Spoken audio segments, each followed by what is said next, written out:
बहुत समय पहले की बात है। भगवान बुद्ध के 3 शिष्य उनसे मिलने जा रहे थे।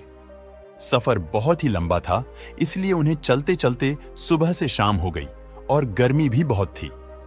उन तीनों को बहुत जोर से प्यास लगी थी, पर दूर दूर तक पानी कहीं नहीं था। वे चलते रहे। अचानक उनमें से एक शिष्य को दूर एक नदी दिखाई दिया। वे तीनों शिष्य अपनी प्यास बुझाने के लिए नदी की ओर बढ़े। उन्होंने देखा कि नदी में एक स्त्री डूब रही है, लेकिन बौद्ध धर्म में बौद्ध भिक्षुओं को किसी भी स्त्री को स्पर्श करना वर्जित था। ऐसे में अब क्या हो सकता था? उनमें से 2 शिष्यों ने कहा, हमें अपने धर्म का पालन करना चाहिए। इस एक स्त्री को बचाने के लिए हम अपना धर्म नहीं त्याग सकते। अगर यह स्त्री मर जाएगी तो कुछ नहीं होगा, परंतु अगर हमने इसे बचाने की कोशिश की तो हमारा धर्म नष्ट हो जाएगा। हमें अपनी प्यास बुझाकर यहां से चलना चाहिए। उनमें से तीसरा शिष्य दयावान था।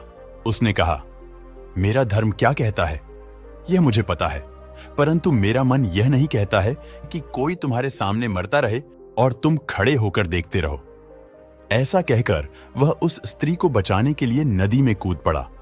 कुछ देर प्रयास करने के बाद उसने स्त्री को पकड़ लिया और उसे अपने कंधे का सहारा देकर बाहर निकाल लिया।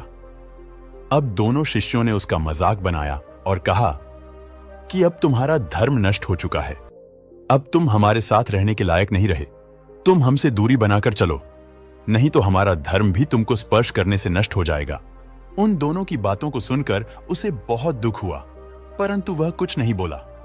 कुछ देर चलने के पश्चात वह तीनों भगवान बुद्ध के समीप पहुंच गए और दोनों शिष्यों ने बुद्ध को मार्ग की सारी बातें बताई। उन्होंने कहा, बुद्ध, हमने इसे रोकने की बहुत कोशिश की, परंतु यह नहीं माना। इसने उस स्त्री को स्पर्श करके घोर पाप किया है। इसे इस अपराध का दंड अवश्य मिलना चाहिए। गौतम बुद्ध ने उन दोनों की बात बहुत ध्यान से सुनी और उनको अपने पास बुलाकर पूछा, इस भिक्षु को उस स्त्री को बाहर निकालने में कितना समय लगा? दोनों ने एक साथ जवाब दिया, कम से कम उसको बाहर लाने में इसको 25 मिनट का समय लगा होगा। बुद्ध ने फिर पूछा, इस घटना के पश्चात तुम्हें यहां तक आने में कितना समय लगा होगा? दोनों ने फिर से जवाब दिया, यहां तक आने में हमें कम से कम 8 घंटे लग गए।